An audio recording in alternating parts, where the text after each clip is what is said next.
அன்பு நேயர்களுக்கு இனிய வணக்கம். இது உங்கள் தமிழன் தொலைக்காட்சியின் அரசியல் நிகழ்ச்சிக்கு உங்களை அன்புடன் வரவேற்கிறேன்.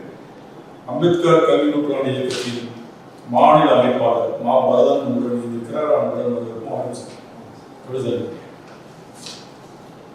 அதாவது மாற்றத்துக்கான செய்தின்னு சொல்லி பத்திரிகையாளர் செய்தி இது 2 மாதம் தான் ஆகுது. அதுக்குள்ளே மாற்றத்துக்கான அரசா ஃபீல்டு வந்துவாங்க நாங்கள் எதிர்பார்க்கிறோம். ஏன்னா மாண்புமிகு முதல்வர் அவர்கள் அவருடைய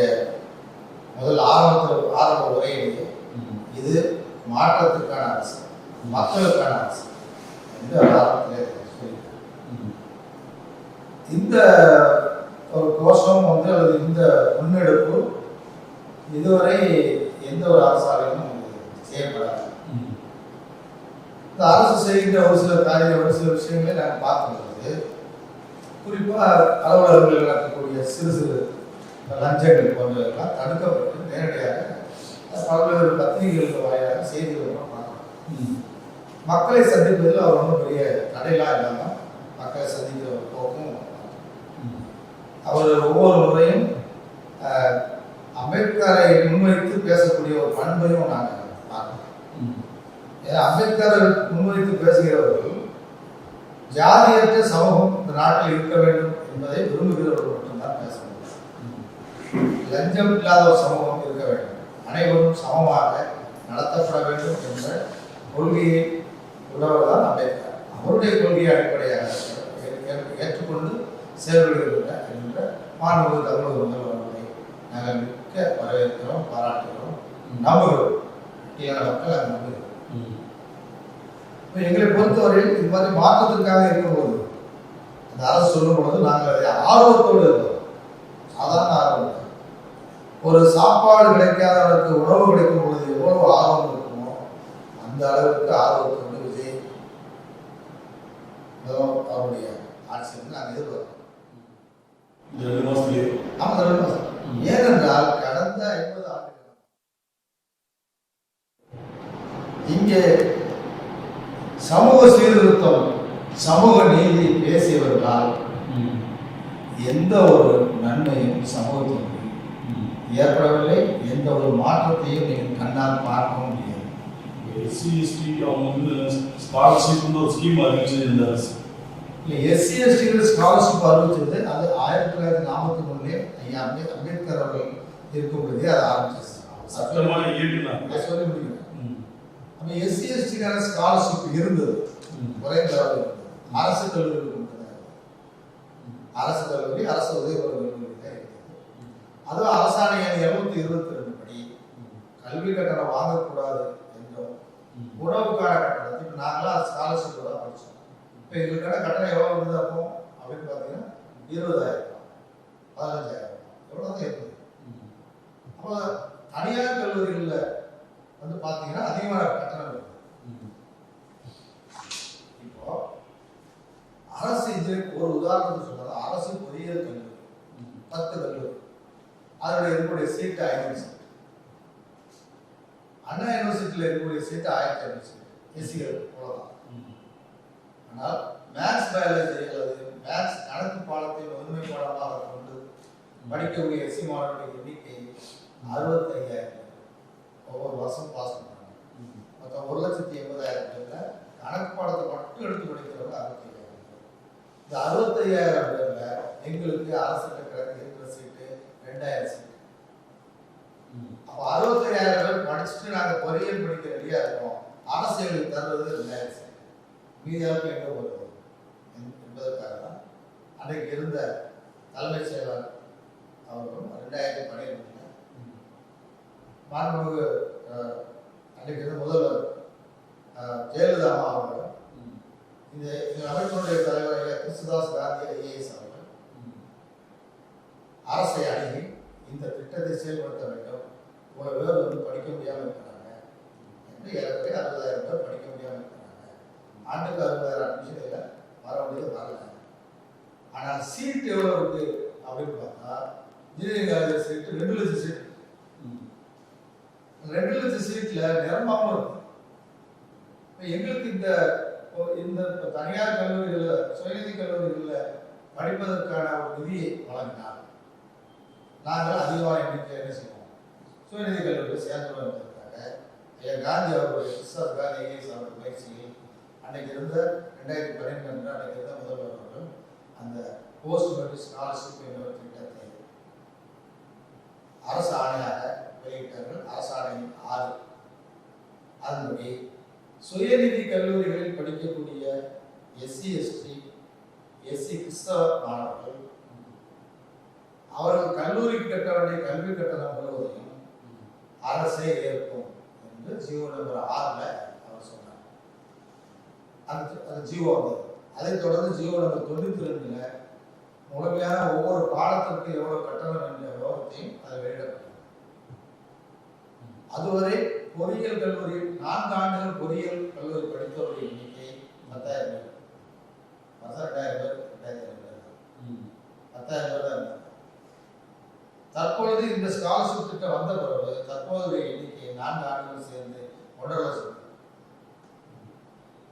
பண்படங்கக்கூடிய இருக்கு. இந்த ஜியோ வந்து அபரிவிதமான எதிர்பார்க்காத அளவுக்கு நீங்க கூட ஸ்காலர்ஷிப் வந்து சுயநிதி கல்லூரிகள் இதெல்லாம் சொல்றீங்க.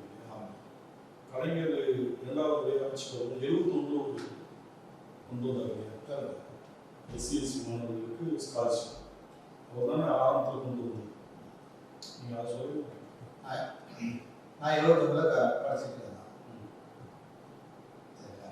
71ல் நீங்கள் சொல்கிற மாதிரி நான் படிக்கக்கூடிய படிப்புக்கான தனியார் கல்லூரியில் நான் படிக்கக்கூடிய படிப்புக்கான ஸ்காலர்ஷிப் எனக்கு கிடைக்கல.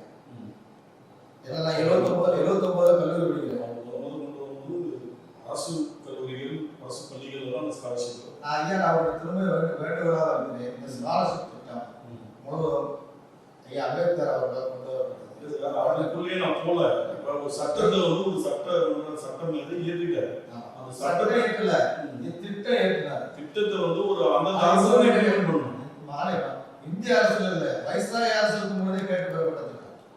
அப்போ பெறப்பட்ட திட்டத்தை சுதந்திரம் அடைந்த பிறகு மீண்டும் என்ன செஞ்சாங்க, அதை ஆமோதிச்சு அந்த திட்டத்தை கண்டினியூ பண்றாங்க. அந்த திட்டத்தினுடைய அது மத்திய அரசாங்கத்தினுடைய திட்டம், அதை மாநில அரசாங்கம் என்ன செஞ்சு எடுத்து செஞ்சுக்கணும். அது செய்யல. அதுதான் சொல்ல வரணும்.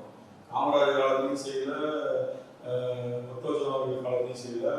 அடுத்து திமுக ஆட்சி வரும்போது அதை வந்து அந்த சட்டத்தையே வந்து அந்த ஸ்காலர்ஷிப் வந்து கொடுக்கணுன்றத அறிவிக்கிறாங்க. அதை வந்து கெசட்ல ஏற்றலாம். அதுக்கு முன்னாடி சொல்லிட்டாரு. நான் தான் பட்ஜெட்டில் அதற்கான ஒதுக்கப்பட்ட நிதி இல்லை. நீ அந்த பட்ஜெட்டை கூட அந்த ஆண்டுகளுக்கான பட்ஜெட் எதிர்பார்க்க போஸ்ட் மெட்ரிக் ஸ்காலர்ஷிப்க்கு நிதி ஒதுக்கப்பட்டிருக்காங்க இல்லை கிடையாது. சரி, நீங்க வந்து அது அந்த அரசு ஆவணங்களை எடுத்து வாங்கலாம், திட்டங்கள் அறிவிக்கலாம். சார் 71 அறிவிச்சு இப்போ நீங்க என்ன சொன்னீங்க, நான் ஸ்காலர்ஷிப் தான் படிச்சேன். ஆமா, நீங்க ஸ்காலர்ஷிப் தான் அந்த காலத்துல நீங்க ஸ்காலர்ஷிப் தான் படிச்சிருக்கீங்க. அப்ப திட்டங்கள் செயல்படுறதுனால தான் நீங்க படிச்சீங்க. 1976ல் சமூக நலத்துறை கிடையாது, சமூக நலத்துறை ஒரு திட்டம். அது என்னன்னா அந்த அரசு கல்லூரி, அரசு உதவிபெறும் கல்லூரிகளில் படிக்கின்ற மாணவர்களுக்கு கல்வி கட்டணம் வசூலிக்க கூடாது. இது இந்த திட்டம் வருவதற்கு காரணம் அரசியல் சட்டம் பிரிவு 16ல் இருக்கக்கூடிய பிரியாரிட்டிஸ் வச்சு இந்த திட்டம் வந்தது. அதன் அடிப்படையில் தான் இது வந்தது தவிர எந்த ஒரு அரசும் நல்லது செய்வதற்கான திட்டமாக இது கொண்டு வரப்பட்டது. இது மத்திய அரசாங்கத்தினுடைய அழுத்தமாக, காங்கிரஸ் அரசாங்கத்தினுடைய அழுத்தமாக தான் இது வரப்பட்டது. அதோட இது வந்து நீங்க நினைக்கிற மாதிரி மிக தாராளமாக இந்த திட்டத்தை வந்து சேர்க்கல, யாரும் சேர்க்கல. அதனால அதுக்குள்ளே அந்த ஜெயலலிதா அரசுடைய விசுவாசி அப்படின்லாம் நான் கிடையாது. நான் ஜெயலலிதாவுடைய ஆதரவாளர்லாம் இல்லை. என்னன்னா எங்க இருந்து ஸ்டெப் பை ஸ்டெப்பா வந்தா மக்களுக்கு தெரியும் இல்லையா? அதுக்கான நான் கேட்கறது நீ திட்டம் எம்ஜிஆர் காலத்திலையும் சில அறிக்கைகள் வந்தது இல்ல. எம்ஜிஆர் காலத்துல சில சத்துணவு திட்டம் என்பது எம்ஜிஆர் காலத்துல கொண்டு வந்த திட்டம். காமராஜர் கொண்டு வந்தாரு. அதை விரிவுபடுத்த நிறைய கொண்டு வந்தது இவங்க வேற கொண்டு வந்திருக்காங்க. நான் கேட்கறது எஸ்சி மக்களுக்கான தனித்த திட்டம் கொண்டு வரப்பட்டது என்று நீங்கள் ஏதாவது இருந்தால் ஆவணங்கள் காண்பிக்கும் பட்சத்தில் நான் அவர்களுக்கு தலைவராக தயாராக இருக்கிறேன். என்னுடைய அறிவு கேட்கிறேன். நான் எனக்கு 2012 ஜெயலலிதா போஸ்ட் ஸ்காலர்ஷிப் திட்டம் தான். நாங்கள் படிக்கும்போது எங்களுக்கு எஜுகேஷன் லோன் தான் கொடுத்தாங்க, கல்வி உதவித்தொகை தரல. என் கூட படிக்கும்போது ஒருத்தர் வந்து வருஷம் முடியும் போது ஸ்காலர்ஷிப் 4000 ரூபாய் அதான் 4000 5000 வாங்குறது வந்து எங்களுக்கு 7000 கொடுத்தாங்க.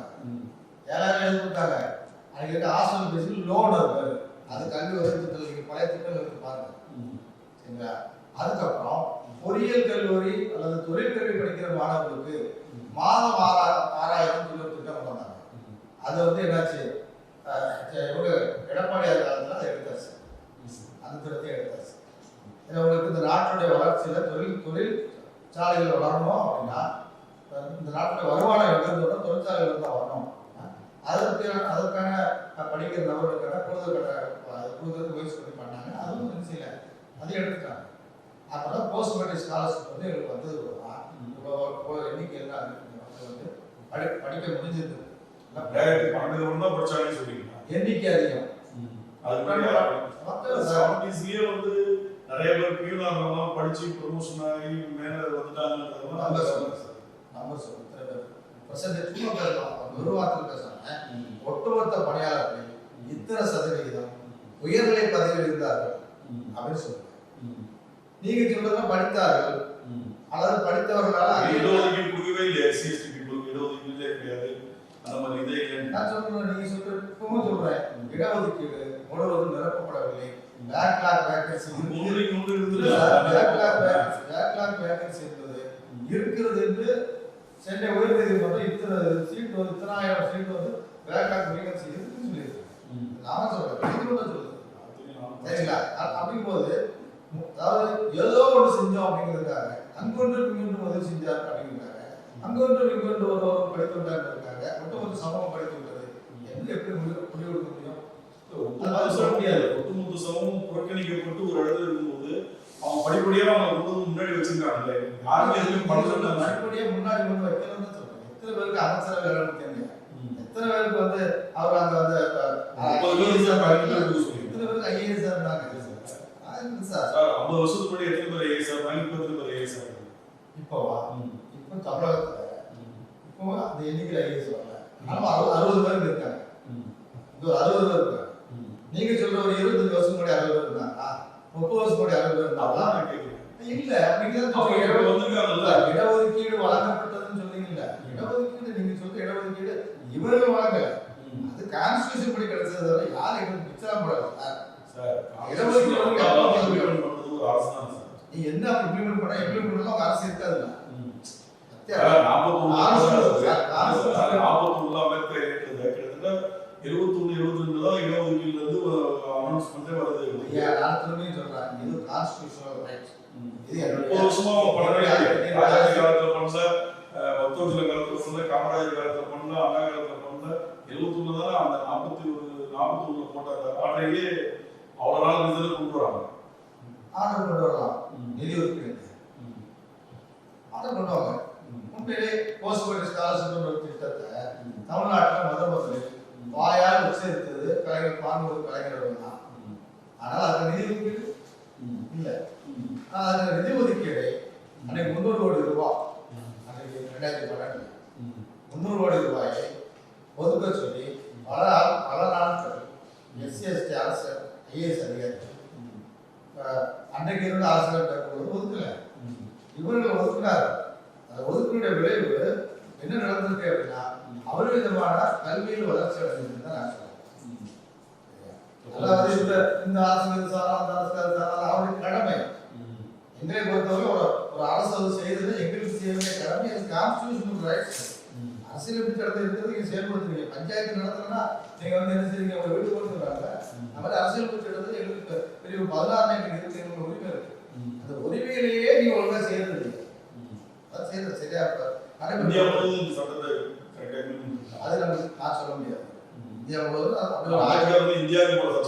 அப்படி ஒரு ஆய்வு நான் போகல. நான் தமிழகத்தில் இருக்கிறேன், தமிழகத்தை பற்றியான விஷயங்கள் சொல்ல முடியுது. அந்த அடிப்படையில் தான் சொல்லுவேன். அந்த கல்வியை மட்டும் தான் சொல்லுவேன். மற்ற விஷயங்கள் இதில் என்ன செய்யறதில்லை. நான் வந்து சரியான தரவுகள் எனக்கு வரணும். தரவுகள் எனக்கு கல்வியை பற்றி சொல்லுங்க, தரவுகளோடு சொல்லுவேன். இன்னும் தரவு இத்தனை 1000 பேர் படிச்சிருக்காங்கன்னு சொல்ல முடியும். அதே மாதிரி இப்போ ஆட்சி மாற்றம் இருக்கு. இப்போ எப்படி ஏன் முதல்ல ஆட்சி மாற்றம் ஏற்பட்டிருக்கு அப்படிங்கிறது வந்து மகிழ்ச்சி. நான் ஆரம்பத்திலே சொல்லிட்டேன், எங்கள் மக்கள் ரொம்ப ஆர்வத்தோட எதிர்பார்க்கும்.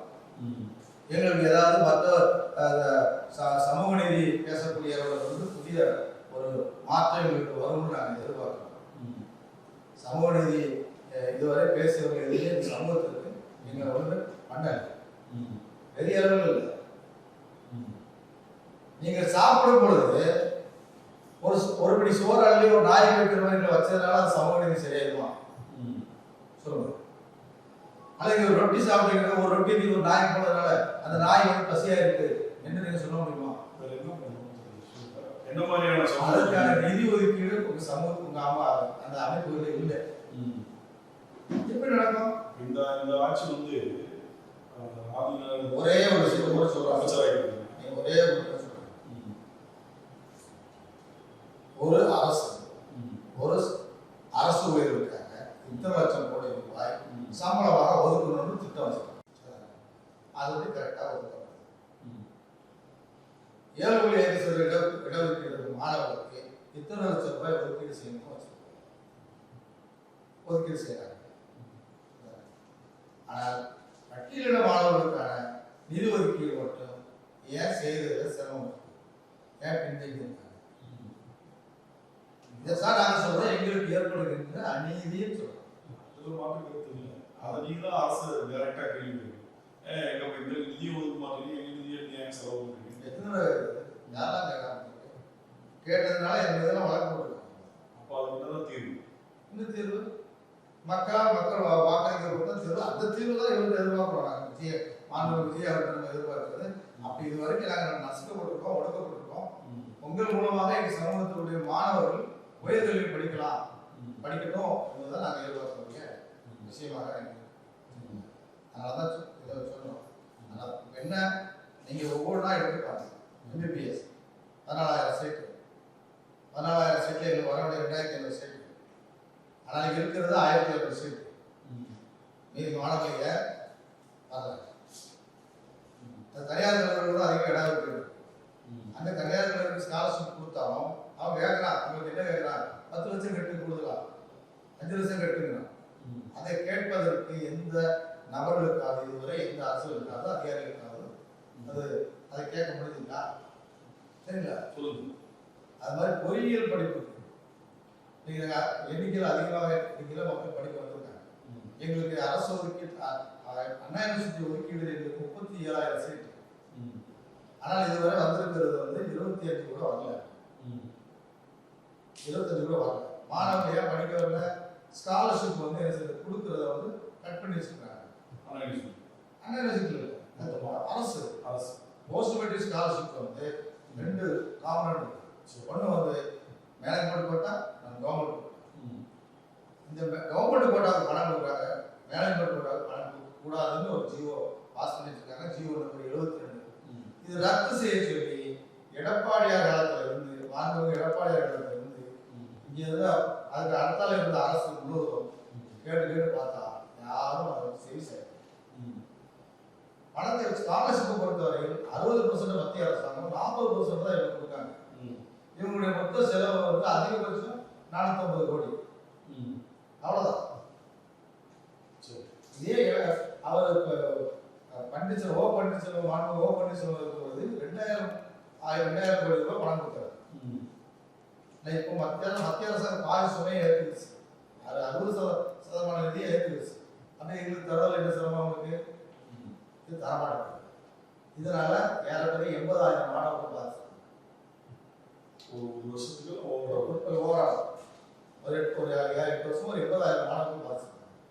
இதை ரத்து செய்ய சொல்லி இப்போ வந்து இருக்கக்கூடிய அமைச்சருக்கு கூட நம்ம மனு கொடுத்தாச்சு.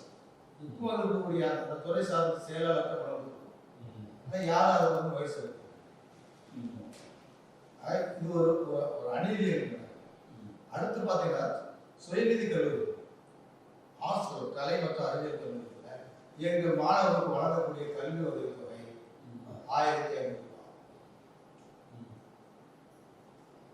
வருஷத்துக்கு. நீங்க சொல்லுங்க, லயோலா காலேஜ்ல எவ்வளவு ஃபீஸ்? 1000 இங்க போயிருந்தா வைஷ்ணவ காலேஜ் எவ்வளவு ஃபீஸ்? குருநானக் காலேஜ் எவ்வளவு ஃபீஸ்? இப்போ நாங்கள் ஒரு நுழைய முடியுமா? எங்கள் ஸ்காலர்ஷிப் படிக்க முடியுமா? ஆக எங்கள் மக்கள் உயர்தர கல்லூரிகளில் படிக்கக்கூடாது என்பதுதான் இங்கே இருக்கிறது. அதுக்கு மத்திய அரசு வந்து என்ன சொல்லியிருக்கு? 2 வாய்ப்பு சொல்லி. ஒன்று, நீ ஃபீஸ் ஃபிக்சேஷன் கமிட்டியை உருவாக்கு. அது ஃபீஸ் ஃபிக்சேஷன் கமிட்டி எவ்வளோ பணம் ஒதுக்குதோ அந்த பணத்தை கல்வி உதவித்தொகையாக கொடுக்கும். அல்லது அரசே என்ன செய்யுங்க, ஒரு கட்டணத்தை நிர்ணயிச்சு கொடுங்கன்னு சொல்லுங்க. அப்படி எந்த 2 வேலையும் யாருமே செய்யாது. அவை இப்படி 70,000 பேர் ஆண்டுக்கு அட்மிஷன் ஆகிறாங்க. 70,000 பேரும் தான் சொந்த பணத்தில் என்ன செய்ய வேண்டியிருக்கு, படிக்க வேண்டியிருக்கு. இதனால டிராப் அவுட் 1,80,000 பேர் பாஸ் பண்றாங்க. 50% கூட இன்னும் அட்மிஷன் போகல. 52% தான் அட்மிஷன் போயிருக்காங்க. மீதி 48% எடுத்துக்கிறாங்க, டிராப் அவுட் ஆயிருக்காங்க. இப்போ 48% யாரு? இந்த நாட்டுக்கு உற்பத்தி சக்திகள் அவர்களை இழந்து வருகிறது இந்த அரசு. இதெல்லாம் மாற்றம் செய்யணும் என்பதுதான் மாண்புமிகு விஜயா இருக்காங்க.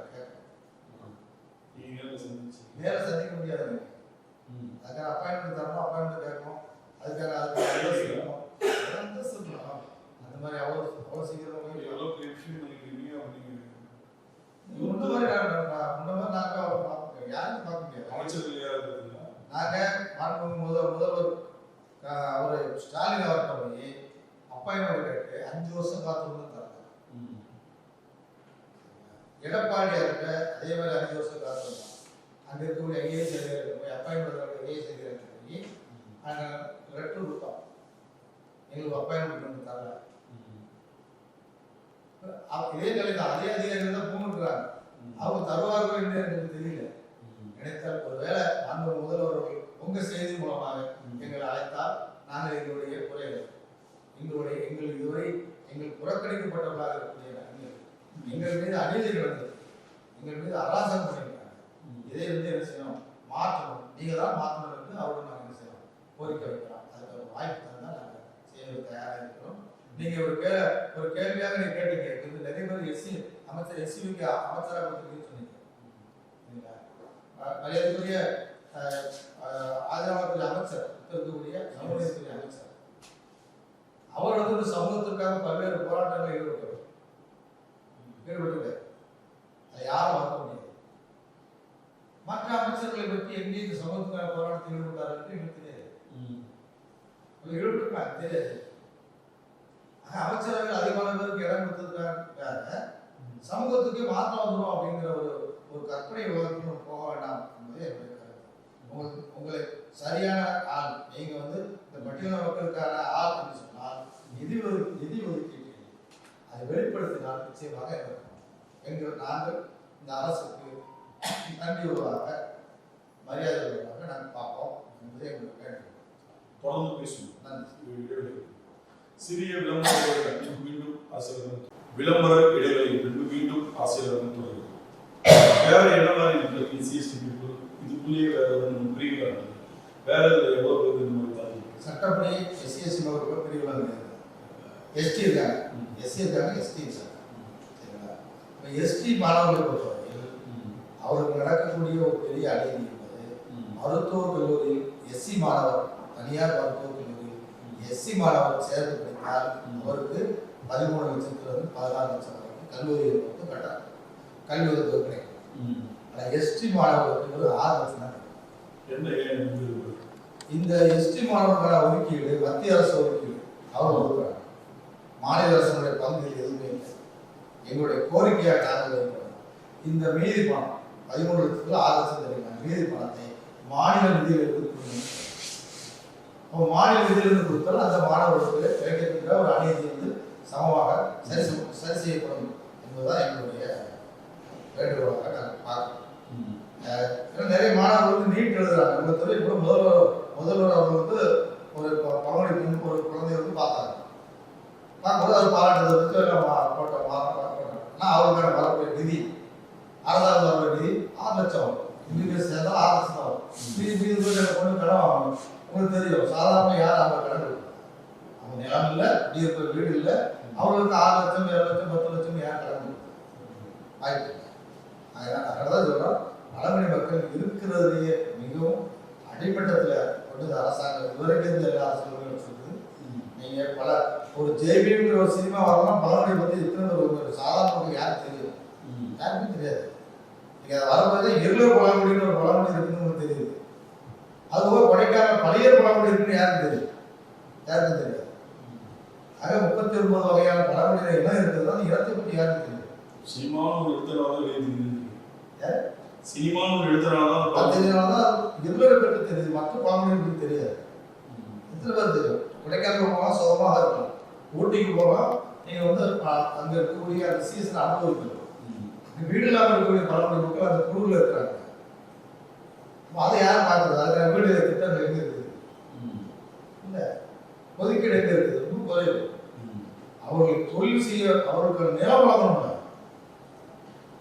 கொடைக்கானல் மலை என்றால் அந்த மலையினுடைய முதல் குடியார் விலங்குகள் தோன்றினால் அதே மாதிரி மனிதர்கள் தோன்றிருப்பாங்க.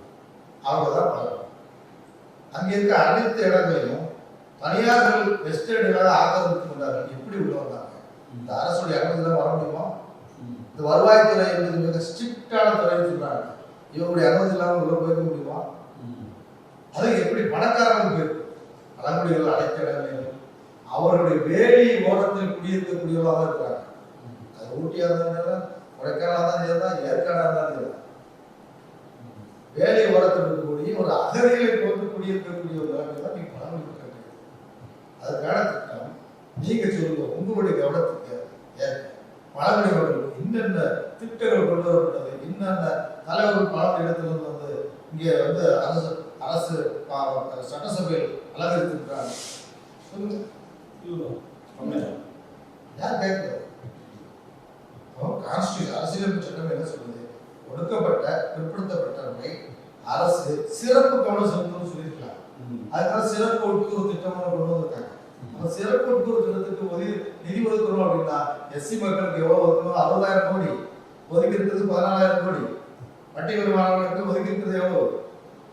தெளிவாக கிடையாது. தனித்துறை கிடையாது. இயக்குனர் இருக்கிறாங்க, அலுவலகம் கிடையாது. அவங்க அழைந்து வருகின்ற இடமா இருக்குது. கொடைக்கானல் பள்ளிகள் எண்ணிக்கை வந்து 15,000 கடந்து வருவதற்கு 4,000 இருக்கு. அழிஞ்சுட்டு வர்றாங்க பள்ளிகள்.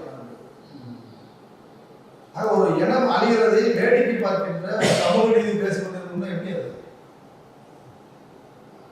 ஒரு மிருகம் அழிகிறதுக்கு நீங்க வந்து என்ன செய்றீங்க? அதை பாதுகாப்பதற்கான ஒரு வைல்ட் லைஃப் சொல்லி வைக்கிறீங்க. இந்த மனிதனம் அழிகிறதுக்கு யார் பார்க்கறது? குடியிருப்பு இருக்கா? இங்க இருக்கக்கூடிய சென்னையில் இருக்கக்கூடிய நகர்ப்புறத்தில் இருக்கக்கூடியவர்கள், சுற்றுலா செல்கிறவர்கள், அவர்கள் தயவு செய்து கொடைக்கானலுக்கோ ஊட்டிக்கோ போகிறவர்கள் பழங்குடியில குடியிருப்பை நாங்கள் பார்ப்போம் என்ற உறுதியோடு யாராவது போச்சுங்க போய் பார்க்கணும். ஆமா, வரமாட்டாங்க. பழகு வரமாட்டாங்க. பழங்குடியில் வரமாட்டாங்க. சரிங்களா? அது போக மற்ற பழகுற தோழர் இருக்கிறாங்க. சரிங்களா? அப்புறம் கோத்தர் இருக்கிறாங்க, அப்புறம் மலைக்குறவர் இருக்கிறாங்க. இது மாதிரி பழங்குடிகள். ஆனாலும் இவர்களை பற்றி இந்த இதுவரைக்கும் எந்த அரசியலும் பார்த்துருக்கோம் இல்லை. உறவிட பள்ளிகள் எங்கேயாவது ஒழுங்காக செயல்படுதான்? யாராவது பார்த்தாங்க கிடையாது. அறிக்கொருவர்கள் என்ற ஒரு இடத்தை போல பற்றி இதில் பவன இடத்துல சேர்த்துருக்காங்க. அதில் ஒரு குழந்தை ஒரு மெடிக்கல் காலேஜ் படிக்குது.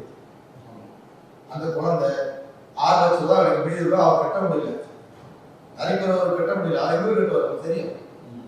ஏன் இந்த இது வரைக்கும் முன்னாடி இந்த அரசியல் அங்கதான் போனால் கடந்த ஆண்டு தான் அவங்க பொண்ணு அட்மிஷன் ஆயிருக்கு. அப்போ அந்த பொண்ணுக்கு அரசு நிதியிலிருந்து நாங்கள் செலுத்துவோம்னு எடுத்துக்கலாமே, எடுக்கலையே. மொத்தத்துல எஸ்சி எஸ்டி மக்கள் மீது அக்கறையற்றவர்களாக, தொழில் முனைவரை உருவாக்குவதற்கு மறுப்பவர்களாக இருக்கிறார். இதெல்லாம் வந்து நம்ம வந்து கடந்து இதை வந்து உடைச்சி உண்டான விஷயங்களை வந்து அரசு செய்யணும் அப்படிங்கிறது ஒரு ஆணித்தரமான இருக்கும்போது இதை அரசு கிட்ட சேர்க்கறதுக்கான போராட்டங்கள் வாயில நான் போராட்டம்னா போலீஸ் வந்து வளர்க்கணும். போராட்டம் போலீஸ் வளர்க்கக்கூடிய இயற்கையான விஷயம். இயற்கையான விஷயம். போராட்டம் அனுமதியோட போராட்டம் வேற, அனுமதி இல்லாம பண்ற போராட்டம் வேற. அரசியல் பிரச்சனை 19ல ஆயுதம் நீங்கள் போராடலாம் இருக்குல்ல, அனுமதியும் ஒண்ணு இருக்கு. நான் கேட்கறது சொல்லுங்க. நான் கேட்கறது அரசியல் பிரச்சனை 19ல நீங்கள் ஆயுதமின்றி போராடலாம், உங்களுக்கு உரிமை இருக்கிறது, உங்களுடைய கருத்துக்களை சொல்வதற்கு உரிமை இருக்கிறது என்று சொல்றீங்கல்ல. நான் கேட்கிறேன், அரசியல் கட்சிகள் நடத்துகிற போராட்டத்துக்கு எந்த அனுமதியோட வந்து எங்க போராட்டம் எங்க நடத்துக்காங்க? எங்க நடத்த அனுமதி? எல்லா விரோதமான செயல்களும் அல்லது மனித விரோத சட்டங்களும் எங்கள் பட்டியலின மக்கள் மீது பழங்குடி மக்கள் மீது தான் பாய்மை இது வேற. இது இவங்களுக்கு ஒரு யார் எல்லாருமே அரசு பண்ணி வச்சிருக்காங்கல்ல. அப்புறம் ஒரு நாளைக்கு ஒரு தீர்மானத்தை போட்டு ஒரு உத்தரவு அரசு உத்தரவு அவங்க விடுதலை செய்யும். எங்களை யாரும் விடுதலை இருக்காங்களா? எத்தனை தடவை வந்து நீதிமன்றத்தில் காத்துல இருக்கோம், பெயிலுக்கு காத்துல இருக்கோம். எங்களுக்கு இது பொறுத்தாது. நாங்கள் உண்மையிலே சொல்றேன், எங்களுடைய உணர்வு எப்படி தெரியுமா? வேற்றொரு நாட்டில் நாங்கள் வாழ்கின்றவர்களை போன்ற ஒரு உணர்வோடு வாழும். வெளிநாட்டு போனா கூட பாஸ்போர்ட் வச்சுட்டு என்ன செய்வான், எனக்கு மரியாதை கொடுப்பான்.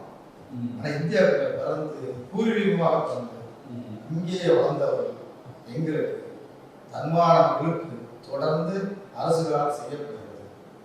நிதி ஒதுக்கீடு மறுக்கப்படுகிறது. கல்லூரியில் நுழைவதற்கான தடையான விஷயங்கள் எல்லாமே செய்கிறாங்க. அடிப்படை தேவைகள் கிராமங்களுக்கு பூர்த்தி அடைகிறது.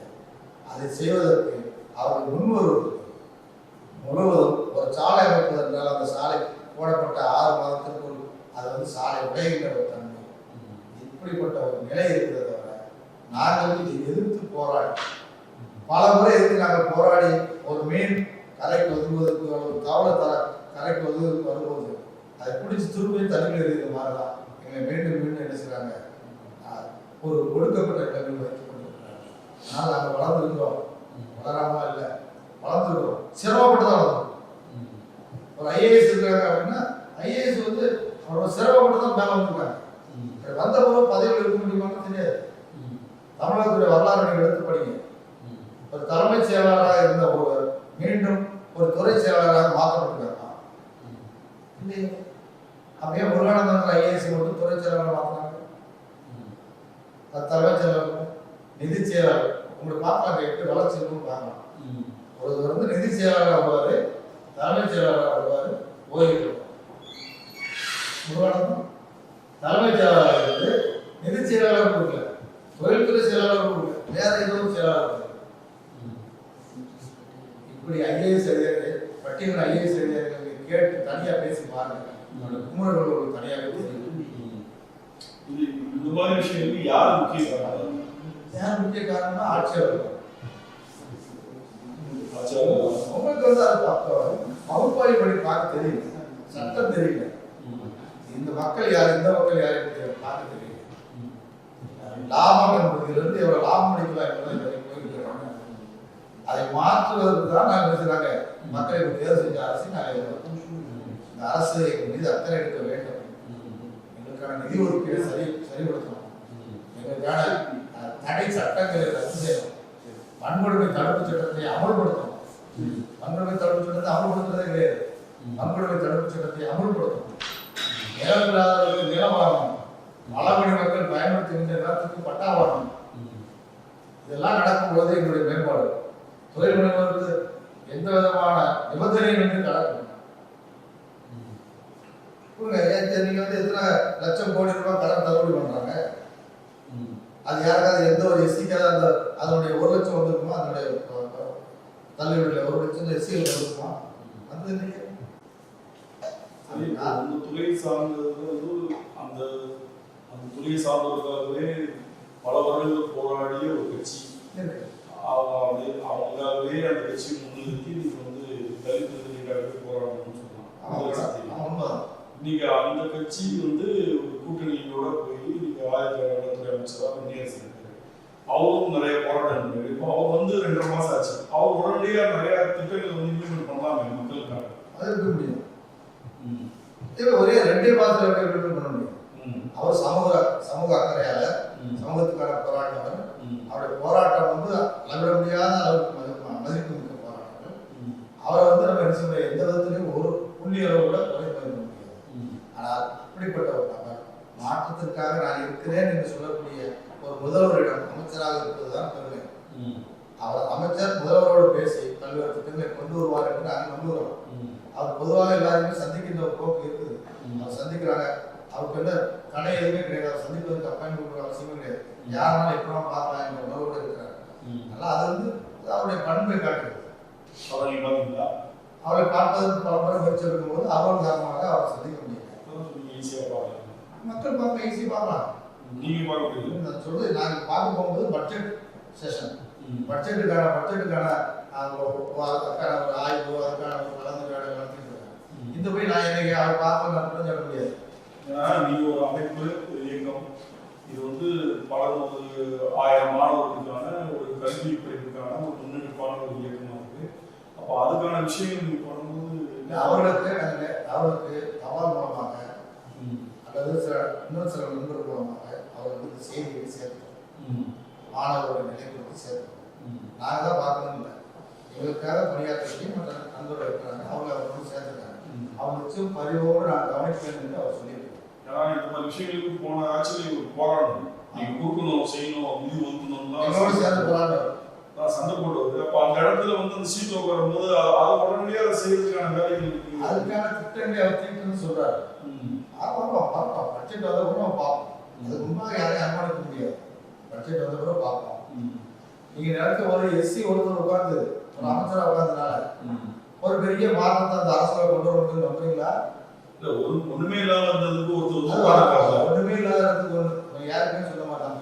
ஒண்ணுமே இல்லாத இடத்துக்கு போடுறது யாருமே இல்லாம இருந்த இடத்துக்கு இப்போ ஒரு எதுக்காக போராடணுமோ, எதுக்காக நம்ம இவ்வளவு நாள் கஷ்டப்பட்டோமோ அந்த இடத்தை நோக்கி அந்த இடத்துல இருந்து ஒருத்தர் உட்காந்துருக்கோம், ஒரு அச்சீவ்மெண்ட். அப்ப நம்ம அந்த இடத்துல வந்து உட்காந்துருக்கும் போது நம்ம மக்களுக்கான சேவைகளை எப்படி செய்யணுன்றது போராடியவர்களுக்கு ஈஸியா அந்த காலத்தோட அருமை தெரியும். கண்டிப்பாக அந்த மாணவருடைய பிரச்சனைக்காக ஏற்கனவே கடந்த ஆட்சியாளர்கிட்ட ஐயா வன்னியரசு பேசியிருக்காங்க. அது அவருக்கு தெரியும். அதன் அடிப்படையில் தான் நாங்கள் அவர் அதிகமாக தொந்தரவு பண்ணோம். அவர் நிச்சயமாக செய்வார் என்ற நம்பிக்கை இருக்கு. நாங்கள் எதிர்பார்ப்போம் காத்திருக்கோம். அதோட மாண்பு முதல்வர் அவர்கள் அவருடைய செயல்பாட்டுக்கு அனைத்தும் ஒத்துழைப்பு வழங்குவார் என நாங்கள் நம்புகிறோம். இப்போ நீங்கள் ஒரு அறிக்கைகள் ஒரு 6 நான் பார்த்தேன். என்ன இதில் முக்கியமாக என்னென்ன கோரிக்கைகள் கிட்டத்தட்ட ஒரு 8 அறிக்கைகள். +2 மாணவர்கள், SC/ST மாணவர்கள், +2 படிக்கின்ற மாணவர்களுக்கு இதுவரை கல்வி உதவித்தொகை வழங்கவில்லை. மேனல் படின்னு சொல்லக்கூடிய மெயின்டெனன்ஸ் அமௌண்ட் மட்டும்தான் கொடுத்துருந்தாங்க. இந்த அரசு கொடுக்கவும் எதிர்பார்க்கும். அடுத்து இரட்டை சொல்ல மாதிரி ஒரு 5 ஆண்டுகள் நாங்கள் தொடர்ந்து மனு கொடுத்து வந்த நர்சிங், துணை இணை மருத்துவ படிப்புகள் கல்வி உதவி சொல்ல கிடையாது. இதுவரை கிடையாது, இந்த நிமிஷம் வரை கிடையாது. ஆனால் இப்போ ஒரு ஃபீஸ் ஃபிக்சேஷன் கமிட்டி கொடுக்கலாம் என்ற ஒரு பரிந்துரை கொடுத்துருக்காங்க. அதே நடைமுறை இந்த ஆண்டே மாணவர்களுக்கான அந்த கல்வி உதவித்தொகையை கொடுக்கணும். அந்த போர்ட்டலில் அதை ஏற்றி அந்த கல்வி உதவித்தொகையை கொடுக்கணும். கலை மற்றும் அறிவியல் கல்லூரிகளுக்கு ஒரு ஃபீஸ் ஃபிக்சேஷன் கமிட்டியை உருவாக்கும். அதன் மூலமாக கட்டணம் நிர்ணயம் செய்து ஸ்காலர்ஷிப் கலை அறிவியல் துறை அரசு கல்லூரிகள்லாம் வந்து ஃபீஸே கிடையாது. யார் சொன்னா?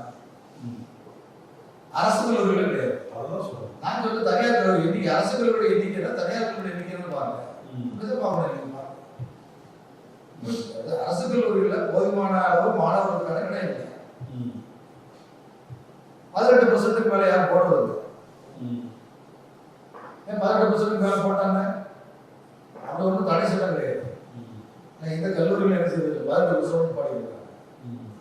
அரசு உத்தரவு என்ன சொல்லிருக்குன்னா, SC/ST மாணவர்கள் 18% குறையாமல், BC மாணவர்கள் 35% குறையாமல், இஸ்லாமிய மாணவர்கள் 15% குறையாமல் தான் சொல்லியிருக்கு.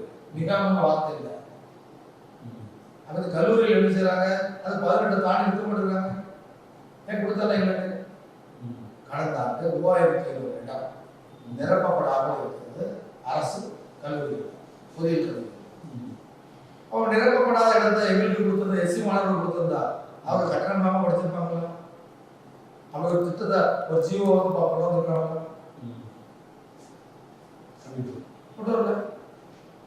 இப்போ நிரப்பப்படாத, இப்போ MBBS நிரப்பப்படாத இடம் இருக்குது. கவுன்சிலிங் எடுக்கிறாங்க, ஆனால் காலேஜ் போய் சேர முடியல. கட்டணம் பணம் இல்லை, கட்டுறதுக்கு பணம் இல்லை, கூடுதல் கட்டணம் ஸ்காலர்ஷிப் கொடுத்துருவாங்க, அது போக கூடுதல் கட்டணம் சார். அதனால அவன் டிராப் அவுட் ஆயிருக்கான். இந்த அரசுகள் இது குறித்து என்னைக்காவது ஆய்வு செய்தா ஏன் இந்த மாணவன் கவுன்சிலிங்ல அலாட்மெண்ட் ஆகணும் வாங்கியும் கல்லூரிக்கு வரதில்லை, இதற்கு ஏதாவது ஆய்வு பண்ணிக்கிறாங்களா? எங்கள் மீது அக்கறை உள்ளவர்கள் எதை வைத்து நாங்கள் நம்புவது சொல்லுங்க. இதுதான் அப்படின்னு சொல்ல முடியல. இதுதான் தீர்வு அப்படின்னு சொல்லி சொன்னீங்கன்னா சட்டத்தை சரியாக நடக்கும். எப்படி ஐயா விஜய் அவர்கள் லஞ்சம் வாங்கக்கூடாதுன்னு சொல்றாங்க. மருத்துவக் கல்லூரிகள் கல்வி அரசால் நிர்ணயிக்கப்பட்ட கட்டணத்தை தவிர வேற கட்டணம் வசூலிக்க கூடாது என்று இந்த அரசு ஒரு தீர்மானம் முடிவெடுத்தார். எங்கள் மாணவர்கள் 2500 பேர்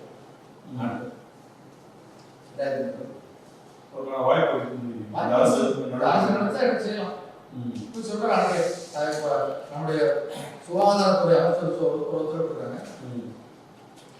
அவர் சொல்லும்போது என்ன சொல்லிருக்காரு, கல்வி கட்டணத்தை தவிர கூடுதல் கட்டணம் வாங்கக்கூடாதுன்னு சொல்லியிருக்காங்க. ஏன் அந்த சட்டம் வாங்கக்கூடாது? சட்டமாக அவர் கூடுதலாக வாங்க கண்டுபிடிக்கப்பட்டால் உங்களுடைய அங்கீகாரம் ரத்து செய்யக்கூடாது சொல்லுங்க. அதே போல நீங்க பிஹெச்டி படிக்கும் ஆய்வு மாணவர்களுக்கு அதே மாதிரி பிஹெச்டி படிக்கிற மாணவர்கள் இப்போ 1 லட்சம் ரூபாய் கொடுக்குறாங்க. ஆனா என்ன அது செலவு பத்தாது. இப்போ நீங்க ஒரு எம்ஏ தமிழ் படிக்கிறாங்க, அது எக்கனாமிக்ஸ் தான், நீங்க வந்து அந்த ஆய்வு மாணவர்கள் 1 லட்சம் ரூபாய் ஒரு மாலிகுலர் ஒரு செல் எடுத்து ஆய்வு பண்ணலாம். அது ஒரு புதிய மருந்து கண்டுபிடிக்கலாம், அதுக்கு 1 லட்சம் ரூபாய் பத்துவா. ஒரு வேதியியல் சம்பந்தமான ஒரு ஆய்வு கெமிஸ்ட்ரி எடுக்கலாம், இந்த வேதிப்பொருளை குறித்து ஒரு ஆய்வு செய்யலாம், அந்த ஆய்வுக்கான நிதி இங்க 1 லட்சம் ரூபாய் பத்துவா. ஆகவே அது வந்து தரம் பிரிக்கும், எண்ணிக்கையை வந்து கூட்டணும். இப்போ வந்து ஒரு 1600 பேர் இருக்காங்கன்னா அதை வந்து என்ன செய்யலாம், 2500 பேர் பிஹெச்டி பதிவு பண்ணிக்கிறாங்க. அதிக கொண்ட அனைவருக்கும் வந்து என்ன செய்யணும், கல்வி உதவி கொடுக்கணும். அதை குறைந்தபட்சம் 2 லட்சம் கொடுக்கணும். அல்லது அவர் மாணவருக்கு எவ்வளவு தேவை என்பதை குறித்து ஒரு ப்ரொபோசல் அவங்க வாங்கிட்டு அதை அவங்க என்ன செய்யணும், கொடுக்கணும். அதான் சரியா இருக்கும். அதே போல சுயநிதி பொறியியல் கல்லூரி 425 அண்ணா சொல்லியிருக்காங்க. அதுக்கு இன்னும் நிறைய கோரிக்கை வச்சிருக்காங்க. அந்த 425 காரணம் கூடுதல் கட்டணம் வாங்கணும். அரசு நிர்ணயம் பண்ணியிருக்குது 50,000 ரூபாய் கவர்மெண்ட் ஃபீஸ், கவர்மெண்ட் கோட்டாவுக்கு 50,000 ரூபாய் ஃபீஸ். நீங்க இங்க இருக்கக்கூடிய சுயநிதி எஸ்எஸ்எல்லையோ அல்லது ஆர்எம்கேலையோ அல்லது ஏதோ ஒரு சுயநிதி கல்லூரி போய் நீங்க பாருங்க, கல்வி கட்டணத்தை பாருங்க. 1.5 லட்சம் ரூபாய் கம்ப்யூட்டர் சயின்ஸ், 2 லட்சம் ரூபாய், 3 லட்சம் ரூபாய். நாங்க எப்படி இந்த மாதிரி கல்லூரிகளை நாங்க எப்படி போறது? எட்டியார் பண்ணிருக்கா ஸ்காலர்ஷிப் நான் படிக்கிறேன், அவன் அதை விட 1 லட்சம் ரூபாய் கொடுத்துருவான். இது கண்டுபிடிச்சோம்னா எப்படி மருத்துவ கல்லூரிக்கு சொல்லணும், அதே மாதிரி எங்கே எடுத்துக்கணும், இந்த அரசு வந்து கணக்கு எடுத்துக்கணும். பொறியியல் கல்லூரி கூடுதல் வசூல் அல்லது அவன் வசூல் பண்றது பண்ணட்டும், அந்த அளவுக்கான கட்டணத்தை அரசு கொடுக்கும். இல்லை இதான் அவசியம். இதை நாங்கள் வேற இது இல்லாம வேற என்ன கோரிக்கை இருக்கிற முதல்வர் விஜய் அவர்களுக்கு சொல்ல? இல்லை, நான் கல்வி சார்ந்த நான் கேட்பது எஸ்சி எஸ்டி மாணவர்களுக்கு மருத்துவம் படிப்பதற்கு கேரளாவில் தொடங்கப்பட்டது போல அவர்களுக்கு இந்த தனி மருத்துவ கல்லூரி தொடங்கணும். அதே மாதிரி ஒரு மருத்துவ எஸ்சி எஸ்டி மாணவர்கள் மட்டும். அடுத்து எஸ்சி எஸ்டி மாணவர்களுடைய சீட்டுடைய எண்ணிக்கை 18%, ஜனத்தொகை அடிப்படையில் பார்த்தால் 20% வரும். ஆக இங்கே 20% இடஒதுக்கீடு சீட்டு வந்து ஒதுக்கணும். அது தொழில் தொடங்குவதற்கான தொழில் முனைவரை உருவாக்குவதற்கு, தொழில் தொடங்குவதற்கு அந்த கொலாட்ரான்னு சொல்லக்கூடிய அந்த ஒரு ஜாமீன் இல்லாத ஒரு கடன் கொடுத்து அவங்களை ஊக்கப்படுத்தும். அது மட்டும் இல்லை, அரசு ஒரு துறை போக்குவரத்து நடத்திட்டு அந்த அரசு போக்குவரத்தில் ஒரு மாவட்டத்திற்கு 2 ரூட் அல்லது 3 ரூட் எஸ்சி மக்களுக்கு இங்கே கொடுக்குறாங்க. மலையில் இருக்கக்கூடிய பழங்குடி மக்களுக்கு சிற்றூர் இப்போ பஸ், இந்த மினி பஸ், அந்த பெருமிட்டு அவங்க கொடுங்க. அவங்க குறைச்சிக்கிட்டோம் அப்படின்னு முடிச்சிடணும். கண்டிப்பா. ஆமா, அது மாதிரி பெட்ரோல் பங்க் உருவாக்குவதற்கு நகரத்தில் மையப்பகுதியில் இடம் கொடுங்க. அரசு கட்டுகின்ற கடைகள் இருக்கு, தாட்ரோடு கட்டுறாங்க, ஒவ்வொன்றா கட்டுறாங்க. அந்த கடைகளில் 18% இடம் இருக்குது, நீங்க கொடுங்க. கண்டிப்பா. அதாவது நீங்க வெளியூர் காலங்களில் எல்லா விஷயத்தையுமே நீங்க உங்களுக்கு பிற ஏதோ ஒரு முறையில் கொடுங்கன்னு சொல்றீங்க. கண்டிப்பா இப்போ எல்லாரும் ஒதுக்கியும் அப்படி நேரத்தை ஒதுக்கி இந்த நிகழ்ச்சிக்கு வந்து உங்களுடைய பல்வேறு கருத்துக்களையும் எஸ்சிஎஸ்டி மக்கள் மாணவர்களுக்கான பல்வேறு பிரச்சனைகளை பற்றி பேசியிருக்கீங்க. கண்டிப்பா இந்த நிகழ்ச்சி வாயிலாக முதல்வருக்கு செல்லும் பொழுது உங்கள் கோரிக்கைகள் கண்டிப்பாக நிறைவேற்ற முடியும். ரொம்ப நன்றி. மீண்டும் அடுத்த ஆசிரியர் நிகழ்ச்சியில் மற்றொரு சிறப்பு அழைப்பாளர்களுடன் உங்களை சந்திக்கும் வரை நன்றி கூறி விடைபெறுகிறேன். நன்றி, வணக்கம்.